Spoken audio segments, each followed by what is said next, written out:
how to share post from Twitter to Facebook.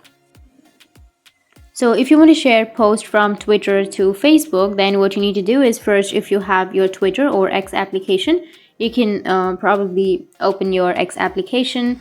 And once you open, now you need to go with the profile, which is on the upper left, and here you will have your username, right? So you just need to simply go and copy your username, or just remember your username.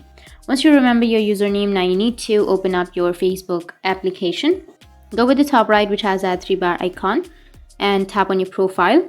Now on your profile, you need to go with the 3 dots, which is on the right side, and then tap on edit. Once you tap under your under your profile, you need to scroll down, and here you will have links. So tap on edit under your links, and here you will have an option to add a social link. So tap on add link, and then add the platform. So I'll just simply go with Twitter, and then enter your username. So enter your Twitter username that you've just copied or that you remember, and then tap on save, and your Twitter will be linked to your Facebook.